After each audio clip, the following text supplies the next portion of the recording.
Daniela Agro, I call her Willy because it's Daniela Wilhelmina Lucia Agro. That's her full name. Coach Tyler calls her Lucci. I call her Willy. This is super special, man. It takes a very special human being at 17 years old as a female to been through what she's been through. This story will knock you off your feet. It's a story of sadness but redemption and coming to a whole new light. It is something that you just got to sit down and kind of learn from her at such a young age. She inspires me. I've been coaching her for 2.5 years, and it's been an incredible process. And I can't even talk. Like, you might have a tear come out of your eyes. You need to just sit down, watch what she has to say, watch what she's been through, watch where she's come from, and watch where she's going, because it's a crazy journey and it's only getting better from here on out.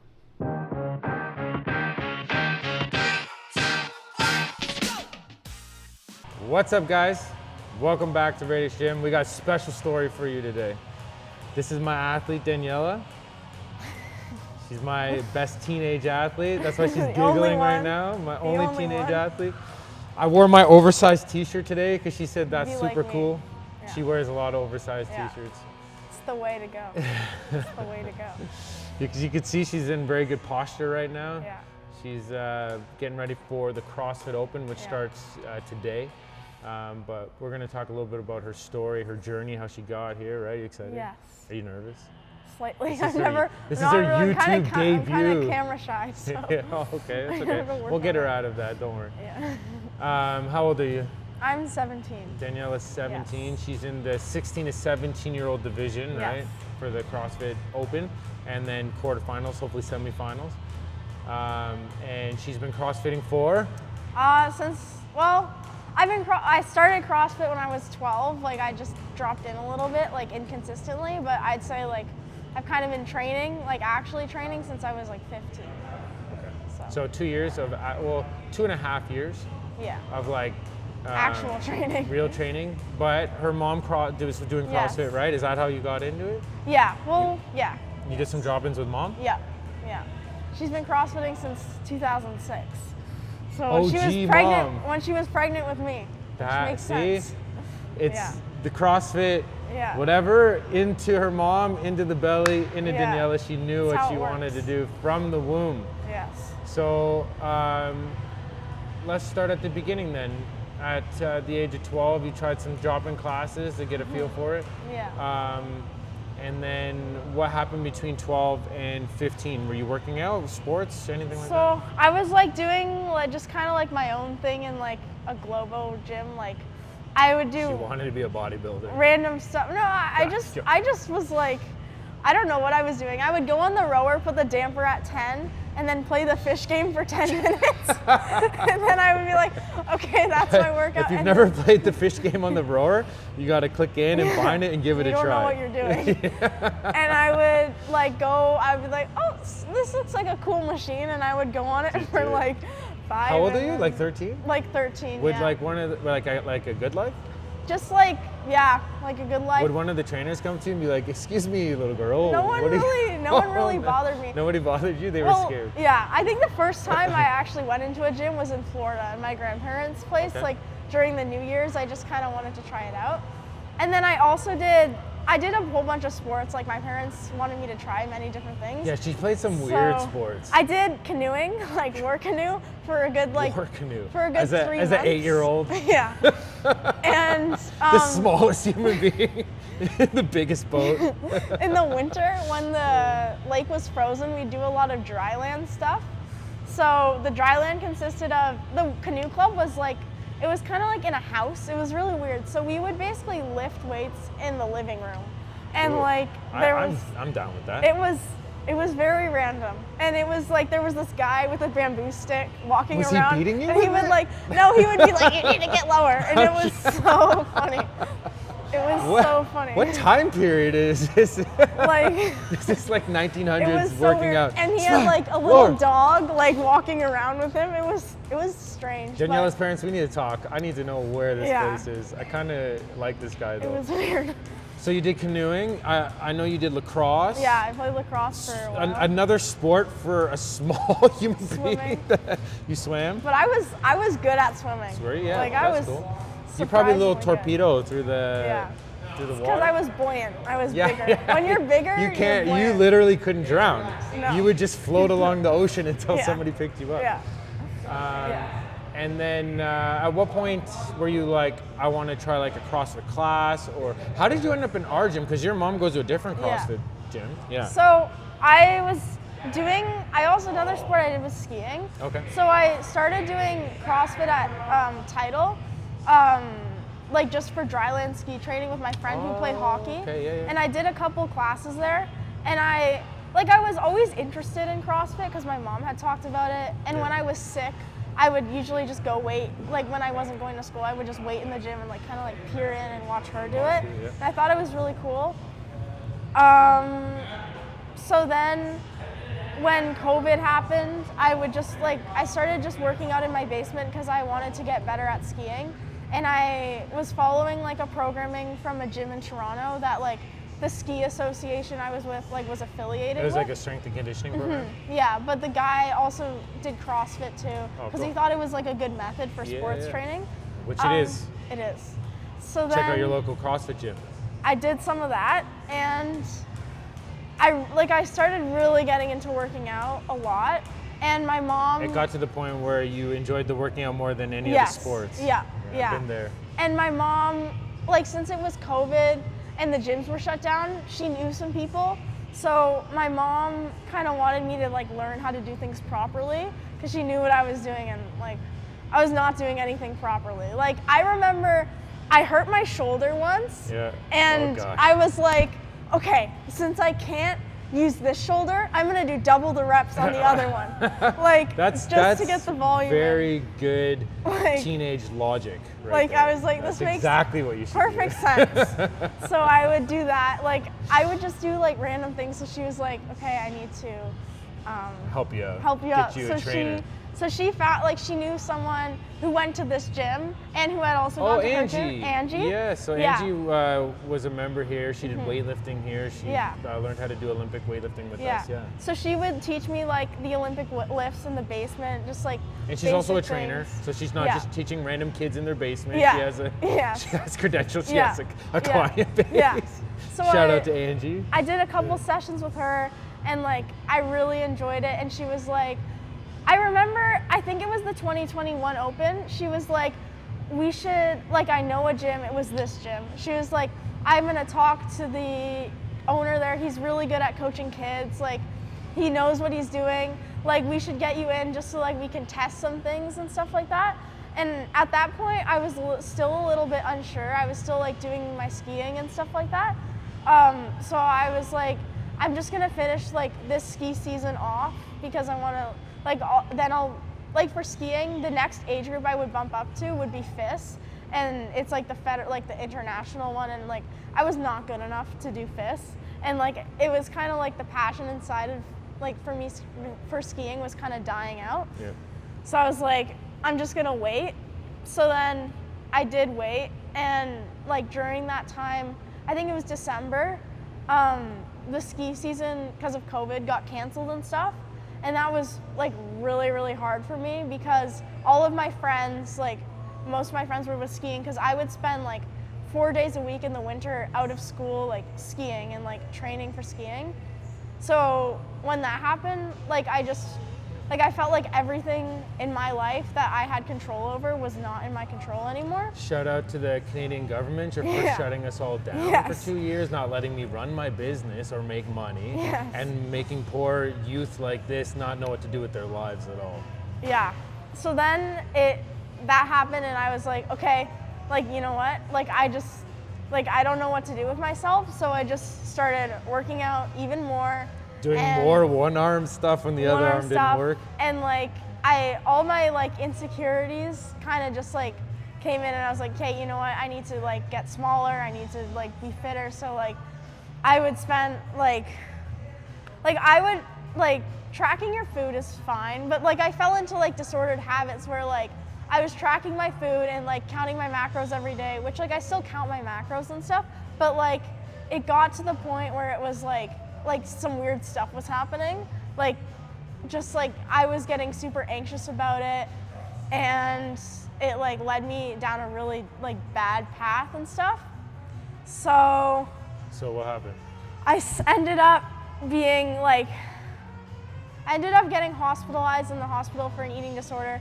I remember the day that my mom like took me to the hospital. I was in online gym class. I was about to go for a run, and I was like, hold on, you were doing gym class and preparing for a run at the same time? Yeah, because our teacher, like, she would be like, okay, now it's time to work out, so we would like go and like work out in the class. But that obviously for me, because at that time that wasn't gonna be my only workout of the day. I was gonna go do my actual workout after. But my mom like noticed something was wrong. I think for me, I was in denial. Like the past, like from December to February was like, I've always had issues, but it was like really rough for me. So I ended up like, I was 95 pounds, I think, in like November, December. And like, I'm a small human, but like that's still like 95 pounds pretty is really light. small, yeah. I ended up like losing like, I think it was like 15 to 20 pounds, like rapidly. Like when From 95? Yeah. Down to like Down, 80? yeah, like 80 pounds. And like, I remember like I was just so in denial. Like I didn't know what was going on. Like I didn't feel like really like safe in my own like body. Like I felt like I couldn't escape like what I had put myself in. Like I couldn't sleep most nights. Like it was horrible. Your I would hormones must have been like a disaster. it was insane. I would wake up like in the middle of the night like hallucinating sometimes, or like I felt like most of the time I would stand up and like I would feel dizzy and like. What at that point you were still counting your macros? I was still counting my macros. How much were you eating in a day? Like the weird thing, like I was eating 1,800 calories. Yeah. But because But I you were exercising so much. I was exercising a lot, but I also think like I would get OCD about it too. So I would say I was eating 1,800 calories, but like I wouldn't finish what I was eating.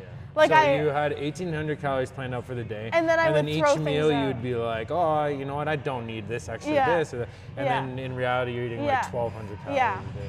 The weird thing was, and then going for runs and doing like everything else. working out. And the stuff that I was doing for workouts was mainly like cardio, like a lot of endurance work. Yeah. And I just like remember like sometimes I would go for a run and like I would almost like fall off the treadmill or like, so it wasn't good. And my mom kind of knew something was up. So like one day she was like, okay, we need to go to the emergency room. Like, so she sent me to McMaster, like Hamilton Health Sciences. That's the hospital.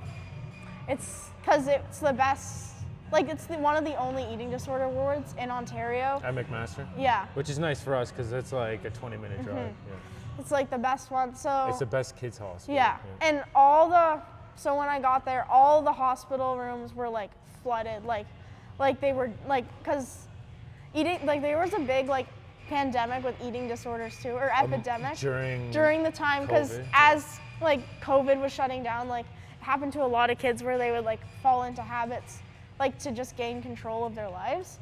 So there was like no beds for me, but like I was in, like, cause my like condition was so bad, they were like able to get me in. So the first night I did spend it in like an emergency ward, but then they got me a bed in like the eating disorder ward. And then they said that you were 80 pounds and what, 10% body fat was it? So I was 10% body fat when I was 95 pounds. Oh jeez. So but she was so like I was single digit body fat percentage as a female. They did which like is dangerous already. Yeah. Because very, very lean females are like 12 to 15%. So single digit is dangerous levels for sure. It was crazy. It would be the equivalent, because most people know body fat percentage is based off males.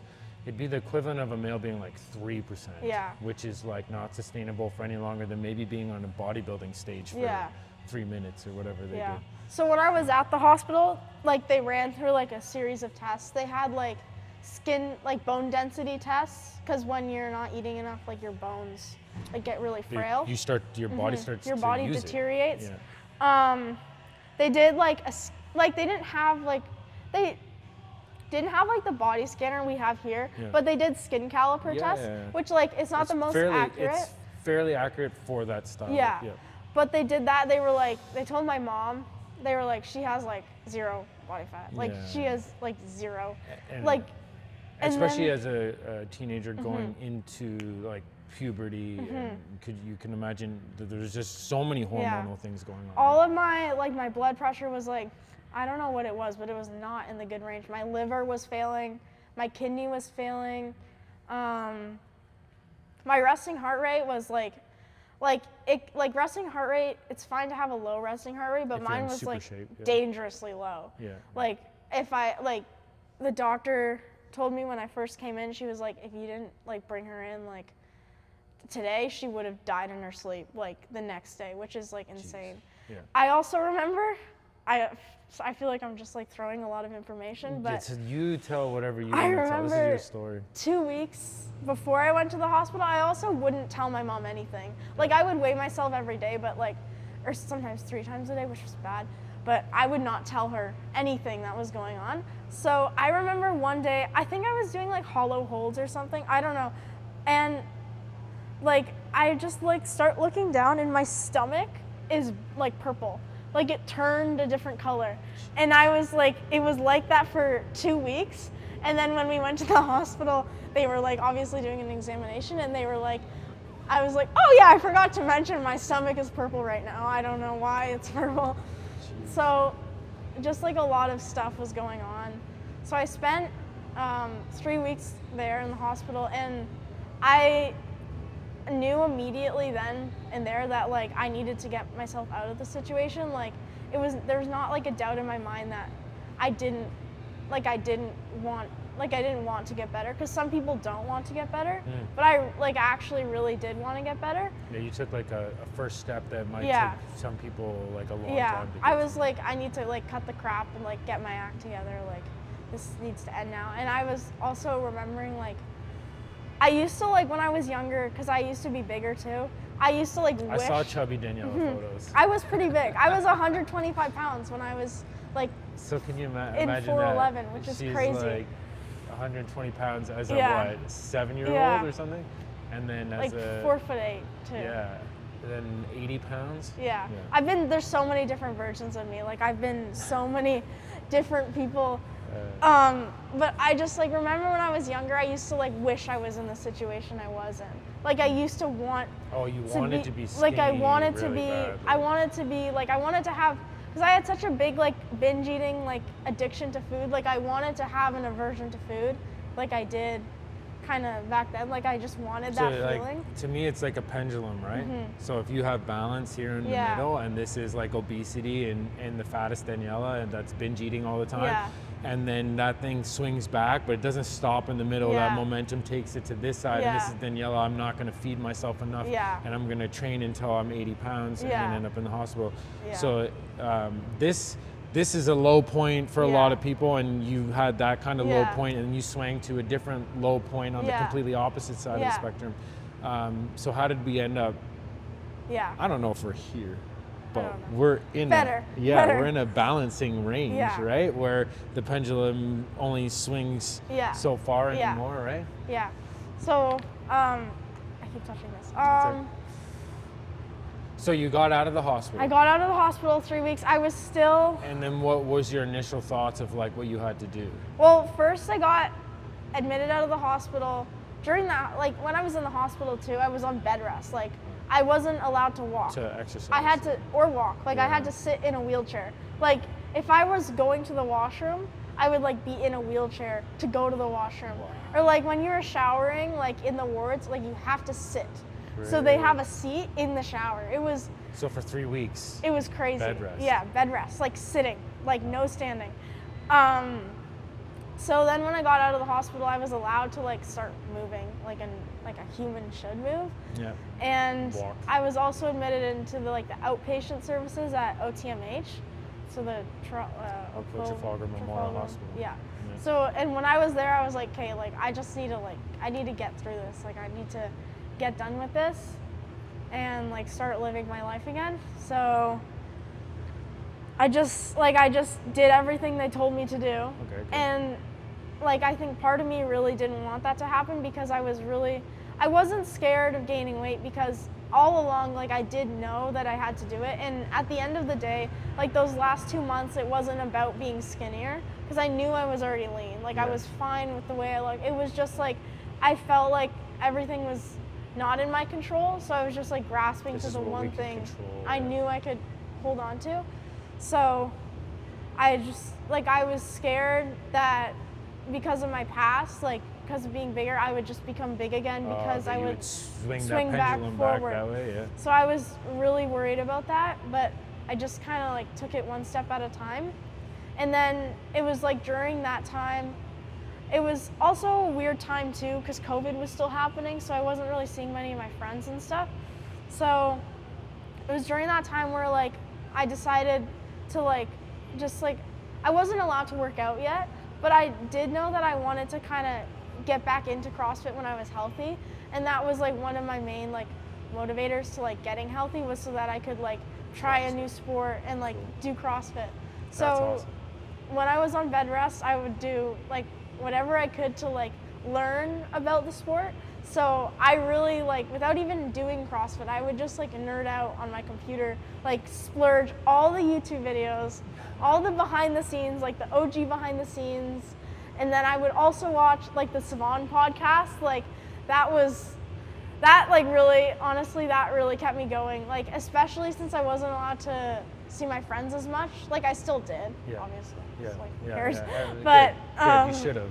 But I like in my free time, like whenever I was like eating or whatever, I would just like turn it on and like listen to the Savon podcast with my family. And the behind the scenes and get motivation to just, that's a crazy part. Some people are there and they just need to be motivated to move. You had to be motivated to get back to the point where you were allowed to do CrossFit. Yeah. And that your motivation to get out of where you're at came from watching you know, the Savon podcast or the behind the scenes, which was also Savon, by the way.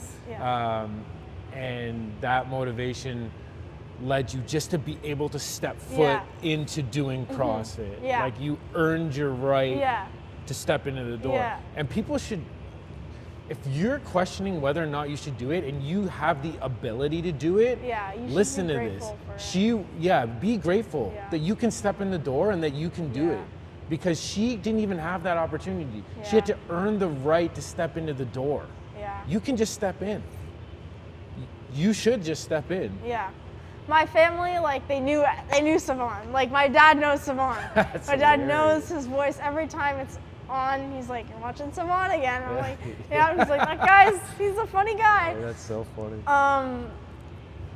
Yeah, I also, like, I really had to work to earn my parents' trust again, obviously. Like, they didn't want me to go into a gym and, like, just go back to where I was. Yeah. So they talked, so then I started, when I was able to work out again, I started working out with Angie, and she was like, "You should go to this gym. Like, Dan is really good, like, with kids and with, like, nutrition, and, like, he's, like, seen it all.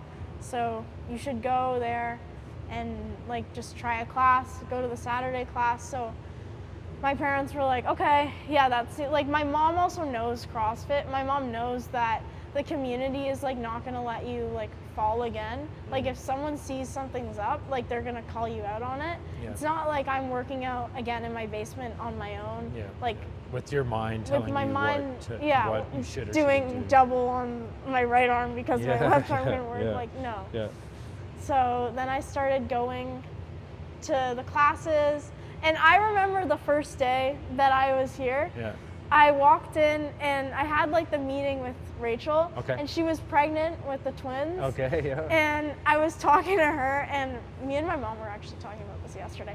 And then we went in, we sat down, and she was like, "Okay, like, what can we do for you?" And I'm like, I was like, just right off the bat, I want to compete in CrossFit. And then I was like, I want to do like extra programming, like I want to do all this steps. And my mom was like, "Oh my gosh, Daniela." And I remember my mom talked about this. My mom was saying too, she was like, yesterday she's like, I hope they didn't think that we were one of those like crazy parents who like forcing their kids kids. You're gonna be the next Claire Toomey. Yeah, okay? because I do like, but no, it was like the complete opposite. Like, they were like, you gotta be careful. And I was like, no, I want to do CrossFit. Yeah.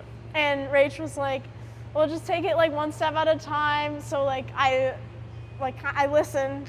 Yeah. Even though it was difficult. You get that a lot. I used to get that way more in the martial arts gyms that I was in fighting. Yeah. Guys would come in and be like, I'm going to be the next UFC champ. And I'd be like, oh, okay. It's like, here we and go. And the first again. time in the ring, they get punched one time and you're like, this guy ain't the next UFC champ. Yeah. He couldn't handle that from him. Good luck, bro. I knew it was But hearing it, I always get excited. Like, oh, this person wants to do something really cool that I can help them get to, but you almost have to earn that right to get to the extra program. Like you have to get through doing classes and being able to handle, you know, the first amount of volume and make those steps. So how long did you do classes? So for 2 weeks I did the classes and stuff, and then Tyler did my programming for a little bit, like extra programming with the classes. So I would do some of Tyler's programming. It was just like stuff to get me more into the CrossFit movements, like handstand push-ups, RDLs. Like I remember snatching one time. It was in the program with Tyler before I kind of knew what I was doing. I almost took Gabe out. He was walking. I have a video of it. He send Harrison the video of that. He was walking, and I just like do a snatch, and then I like was like stepping forward, and like Gabe was like, and I almost took him out, and Julie was like, oh my gosh, who let her put a barbell in her hands? And that's when she switched from Tyler's programming over. It was all me. It was all me. Like I didn't know what I was doing. So then, after a little bit of that, I was like, okay, like if I want to get good at CrossFit, I need to actually know how to do Olympic weightlifting and stuff like that. So I think it was in December. I remember, I think you were getting ready for a comp or something. Because I remember you were like lifting over there, and I was so scared to ask you. I think I like was I'm like a scary human being. I was you debating see these tattoos, bro? I was debating it for 20 minutes, and my dad came to pick me up. He walked. You were doing what? Walking around, trying to get yourself to the point of being able to talk. Like to I me? was, I don't know. I was like killing time, but I was so scared. I get I intimidated remember by that, because didn't everyone. your dad Yeah, so my dad me? came into Yeah, my dad I do came remember in, that. My dad came in to pick me up, and I was like, and he was probably like, did you talk to him? And you're like, and I was like, I can't do it. I was like, I am too scared, and he was like, okay. Yeah. So then he's like, I think he tapped you on the shoulder. He said, my daughter has to ask you a question. I was so scared. Yeah, I was so scared. He's like, he was like kind of rushing to do something. He's like, what's taking so long? Yeah, like let's get this conversation over. So I was. So did we talk that time? Yeah, I was like, I want to compete in CrossFit, but I need to be better at weightlifting because it absolutely sucks. So then he was like, you were like, okay, and then I'll give me your email, and then you email me, and then we were just like going back talking. And forth. That's when I started coaching you. Yeah. And then the gym got locked down again. Yeah, and then we had we had like what, 2 weeks here before they let us? One session where you were like, I think we were doing snatch balances and back squats, and then the gym shut down that exact same day. Jeez, I remember that now. Yeah. So let me take over from here, just for a little bit. Anyways. So we started working together, and it was all Olympic lifting based. And so I developed a program for you for that. We did do that one session, then the government decided that we are not essential to people's lives again for the 50th time in Ontario, and shut us down. So she was training out of her basement. I would send her programming, she would send me videos, and then I would give her feedback. And she would send me a lot of videos and a lot of messages, and then we'd have a phone call once a week where she would just put her soul out on the line. I was like, I don't think what is happening and everything, and I would listen and be patient, you know, and super patient. I would then just be like, listen, you can only focus on one thing per lift at a time. These are the things, and for each movement, I would give her one thing to focus on. The next time she'd send me videos, it would look better, and then I'd give her something different to focus on. And that's as good as you could possibly do, given the circumstances we were allowed to work in. And she did. You were getting better, and you were moving better. I still remember those videos. I probably have some of them somewhere from your basement, and You were still like pretty skinny at that time. Yeah, I was You were small. like what, probably 100 pounds? I was 100 pounds. That was like still healthier than the post-recovery. 80 for sure. Yeah. But so then we did that until the gym opened again, and then we've done like PT sessions together. I've been programming for ever since. Yeah. But that year, that first open we did together, you killed it in the 14 That to was a good 15-year-old division, right? Yeah. And then that's when your motivation really started to go up, and you're like, I really want to do this. I was like, okay, And we started I to can get more actually do serious this, about the programming, her weaknesses, what she needed to work on. And you started working with a nutrition company for your macros and everything, Yeah, right? You don't need to call out their name because you're going to fire them and hire me eventually. But it was good though. It was It good. wasn't bad. There's nothing wrong with it. It worked really well. well. Like they're a great company, but I think for me, I was like, I know myself. It became a little, like when I looked through it, the Yeah. information was great, the macros were on point, but the communication Yeah. aspect wasn't great, and I think what you got for your dollar wasn't a high value. It should be. I believe it should be. Yeah. I also needed someone who Was gonna like call you was out. there, like watching me every day. Yeah.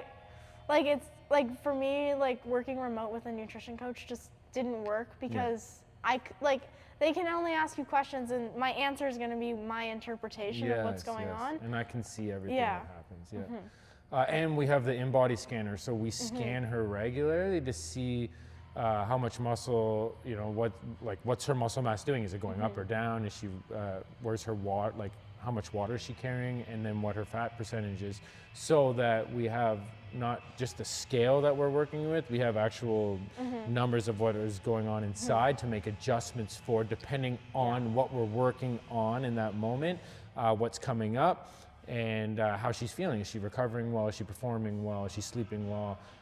And then the hormonal stuff too, that needs to be taken in check for a 17-year-old girl. All those things have to be kind of put in place. So let's rewind just before that. We did that Open 14-15. Yes. She killed it. She signed up for more competitions. She did Can West. My good buddy Adam Davidson owns a gym out west. So fun. I went down to visit him and to coach her at Can West. Yeah. That was an awesome experience. It was really cool. She started to see where her weaknesses were and how her strengths and weaknesses were very polarized. So Yeah. there'd be workouts where she just destroyed all the other girls and how because her burpees and that kind of stuff is on like a very high level. And then there'd be workouts where the other girls who are like Smacked me. easily 50 pounds heavier than her would destroy her on a rower and a snatch, right? Yeah. So we knew where the gaps were and what needed to be worked on. But those competitions not only give us that data, but they give her experience. She needs experience with the emotions and the adrenaline and the warm-ups and everything that comes along with competing. So that was a lot of fun. I got to know Hugh a little bit better, her dad, and his, what is that, cowbell? He loved that thing. Daniela, that thing was going off. It was a lot of fun. Sometimes I would look at people around me and be like, I'm not with that guy. I don't know him. But Hugh met Matt Fraser. Yeah, he got a in selfie there. with him. Yeah, I took a selfie with Matt Fraser. Hugh's a legend. He gets things He done. gets it done. And then she competed again in the Open the next year as a Yeah. 16 to 17-year-old, and that's where we found That was a where difficult one. that was a difficult one, right? Yeah. We found that jump in weights that was from so 14 to hard. 15 to 16 to 17-year-olds was a big jump for her and her size, and so it was a good idea of what was happening. And then she competed in the Pit Teen qualifiers for the Pit Teen Throwdown, which Yeah. are running the CrossFit Games for the teens now. She made it to the competition last year, and she went down and competed at Pit Teens. And again, it was the same type of was thing, right? difficult. Had her moments and had her bad moments, and all for the better in the long run, Yes. right? And then we decided at that point that I was going to take over her nutrition. We were going to dial it in a little bit Yeah. more, and she needed to get stronger on all her lifts and become a better rower, which the two of those kind of work together because rowing is a lot better when you're stronger and a bit bigger. So you came to me and you're like, I'm ready. I'm Yeah. what do we do? Like, how do we get here? And I said, Yeah. listen, I'm going to give you 2 things you're going to have to do. They're both going to be sacrifices you're going to have to make. And if I'm a genie with a, going to give you a couple wishes, then there's 2 sacrifices I need for your 2 wishes. One is you're going to have to gain weight, and that weight is not just going to be muscle, it's going to be muscle and fat. This is pretty much a guarantee at this point in how long she's been dieting and training and stuff like that, that if she wants to get stronger and wants to gain muscle, it will come along with gaining fat. Now, from somebody coming from what she just told you to that point, that's a very hard decision to make in itself, because nobody wants to be like, I don't have people coming in the doors being like, hey, dude, I'm here because I want to get fat. Like, never happens. It's always the opposite. Yeah. So, but that's a sacrifice she needed to make for the gains in this time and period. I told her this is not a permanent thing, but this is what's going to help you get stronger. More weight's going to move more weight's going to allow your body to have the resources to build more muscle, for your nervous system to be able to handle more weight.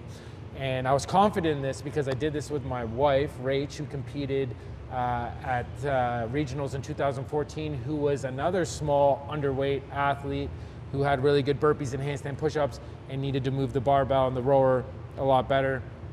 So in 2013, she got really big, did a powerlifting, got really big, did a powerlifting meet, gained fat, gained muscle, got strong, and then turned that into her 2014 Open, where she maintained the muscle, maintained the strength, lost the fat, got in better shape, made it to regionals that year in 2014, which is our version now of semifinals, which is a very high level, one of the best in Canada.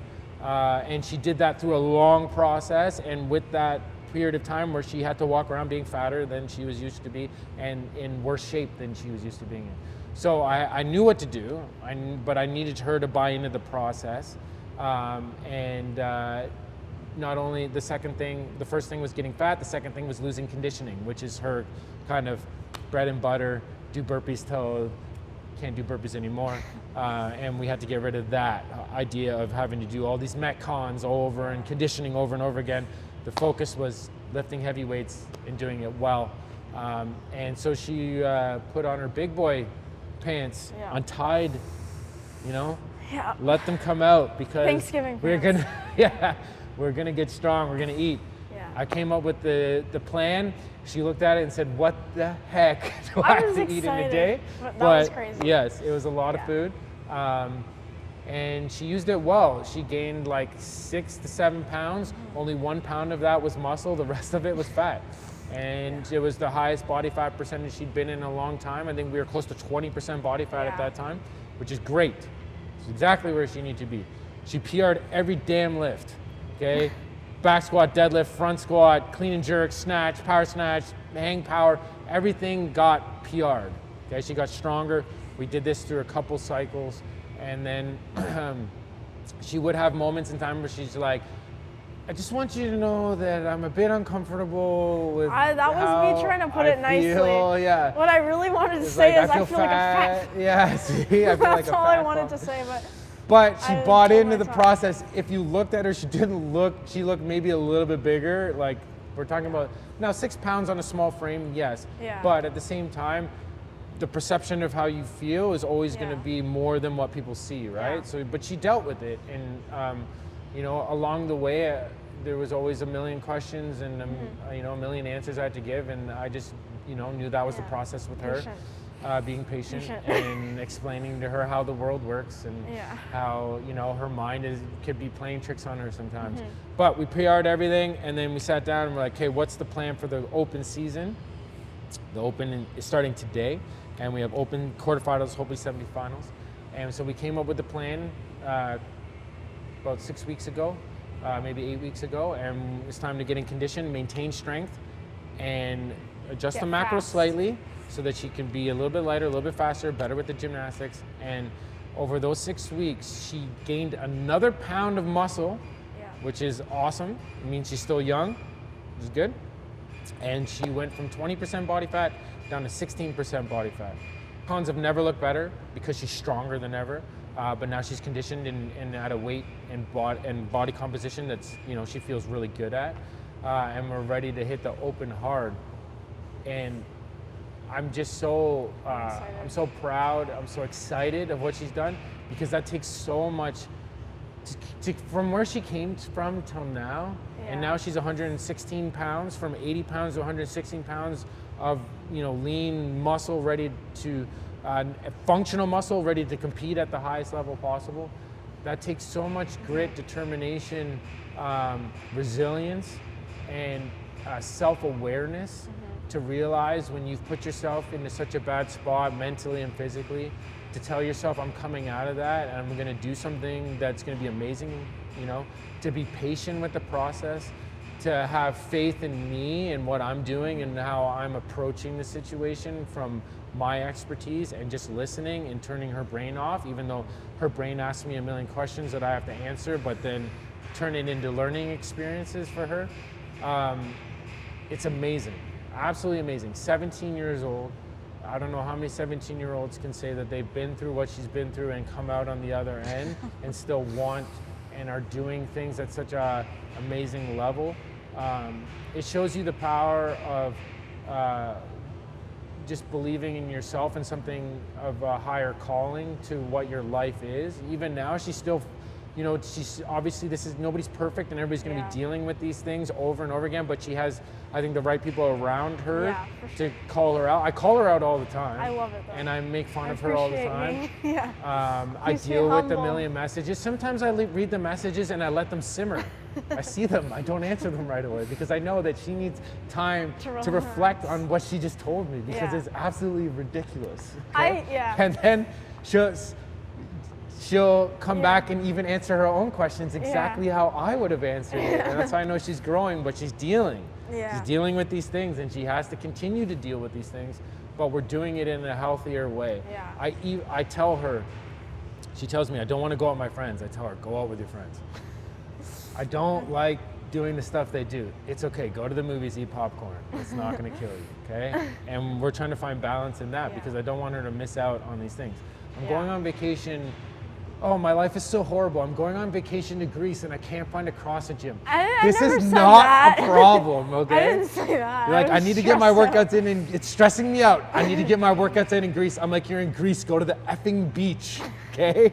Put on your swimsuit and go swimming. I don't care, but do not complain to me about being in Greece on the beach when I'm in -10 weather, freezing my butt off, okay, here. So CrossFit will be here when you get back. You're not gonna lose fitness. If anything, you'll feel better when you get back, more motivated. But I think the balance we're on now is a really, really cool place, and she can do really amazing things with the discipline that she's built with having somebody and the people around here guiding her in the right direction.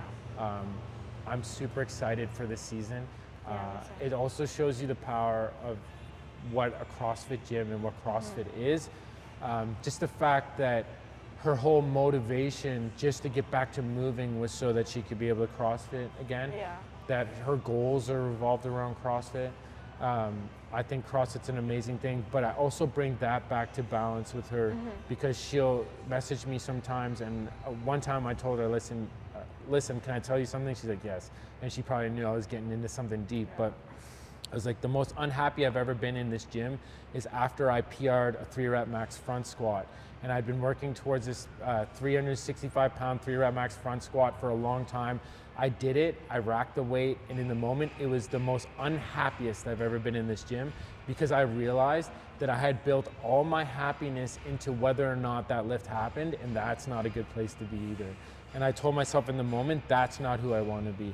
I'm not defined by the weights I lift. I'm defined by the person who I am, and I had to come out of that mindset and that emotional attachment, and to find happiness, I needed to come out of that. Whether or not I hit that 3-rep max or not didn't matter. The fact is, I was putting in the time and the effort to do it, and I was becoming a better person, and life is so much more than that 3-rep max. I think she learned from that too, and she's spending time digging deeper into spirituality, reading her Bible, stuff like that she talks about with my wife and myself, just to find there's a deeper meaning to everything we're doing into this life, and I just want her to find what that deeper meaning is for her, and it's not just CrossFit. But again, we have finding that balance, we have an absolute blast doing the CrossFit, and she's growing and she's doing an amazing thing and she loves it, and that's what I love about CrossFit. But it's not the be all end all of who she is as a person, and she's discovering that as well, and I think that's super important.